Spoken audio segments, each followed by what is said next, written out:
Setting a bold goal in human space exploration with the Artemis program, to return American astronauts to the moon within the next 5 years. while celebrating Apollo's historic first steps onto the moon, and kicking off the 20th year of humans continuously living and working in space. Here's a look back at those things and plenty more awesomeness that happened this year at NASA.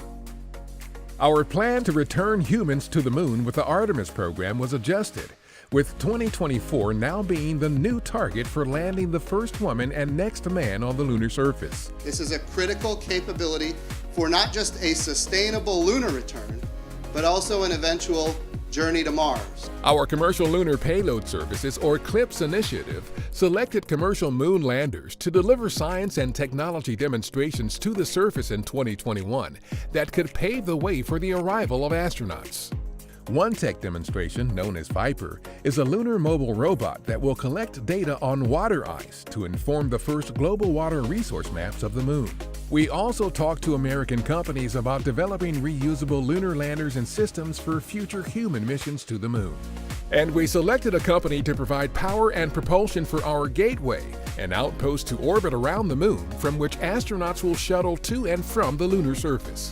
And when we do go, our Orion spacecraft, its European Space Agency-built service module, and our RS-25 engines and Space Launch System rocket will get us there.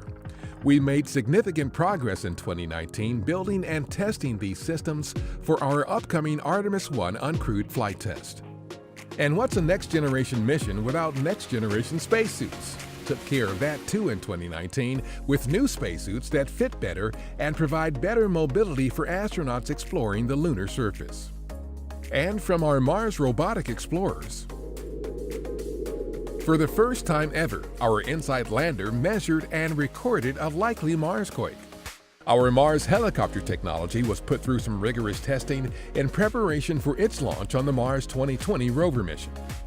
Also taking that ride will be more than 10 million names of Earthlings etched on dime-sized microchips installed on the rover. It was a milestone year for humans in space. We began our 20th consecutive year with humans aboard the International Space Station and conducted several important spacewalks, including the first ever by an all-woman team of spacewalkers, a series of complex spacewalks to repair a cosmic ray detector, and an outing to help install a new docking adapter to accommodate future arrivals of various spacecraft, including commercial crew spacecraft built by Boeing and SpaceX. Ignition, liftoff. The SpaceX Crew Dragon spacecraft made the first ever docking to the International Space Station during its uncrewed flight test for NASA's Commercial Crew program. Meanwhile, NASA and Boeing are learning lessons from the uncrewed test flight of Boeing's CST-100 Starliner, which launched on December 20th, but was unable to dock with the space station. 5 successful commercial cargo missions with Northrop Grumman and SpaceX delivered more than 32,000 pounds of science investigations, spacewalking tools, and critical supplies to the station.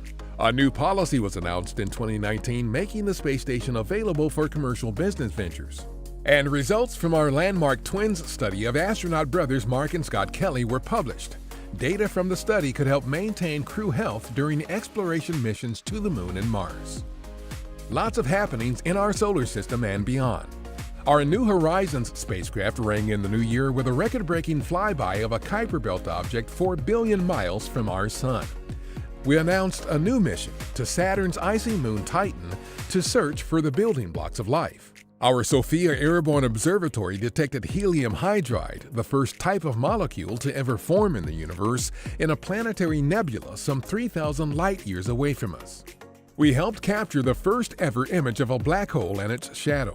Data from our Hubble Space Telescope showed water vapor for the first time in the atmosphere of a planet outside our solar system that resides in the habitable zone. Researchers hope to further study 3 new worlds discovered by our TESS spacecraft 73 light-years from Earth, a nearly Earth-sized one next to 2 others known as mini-Neptunes.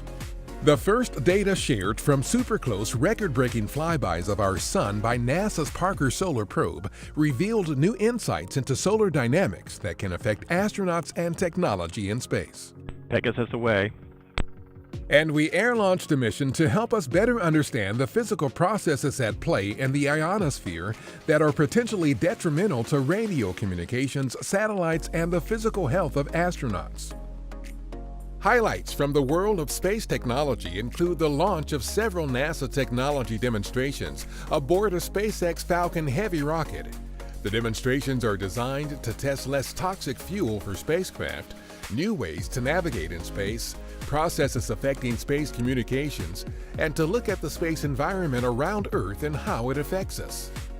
3 free-flying robots sent to the space station on Northrop Grumman's Cygnus spacecraft will help develop and test technologies for use in zero gravity and do routine chores so astronauts can do other important tasks.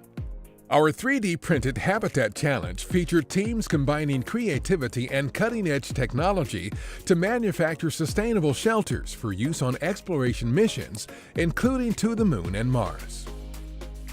We had another amazing year observing Earth from space.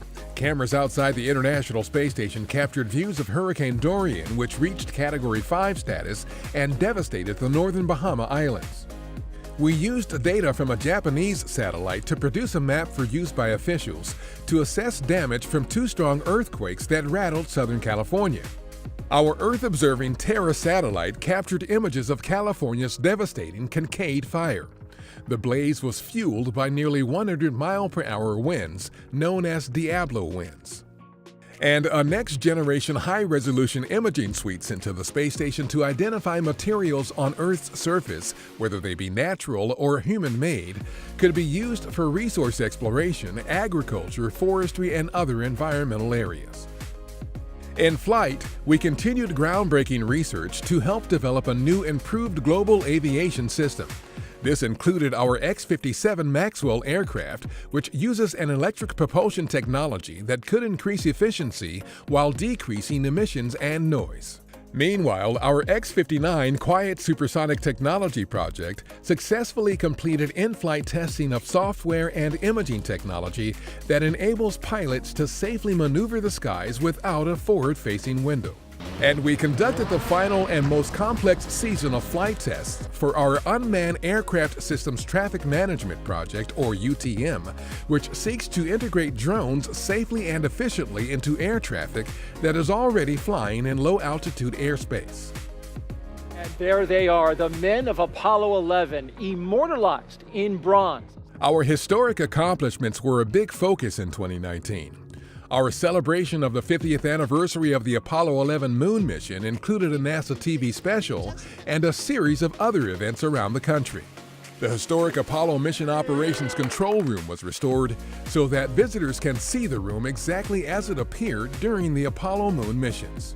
And we held a ceremony to rename the street in front of our headquarters in Washington, D.C. to Hidden Figures Way, in honor of the women who performed vital math calculations in the early days of America's space program. Those are some of the highlights from 2019, the year at NASA. For more details, visit nasa.gov/2019. Happy holidays, thanks for watching, and we look forward to sharing more exploration and discoveries with you in 2020.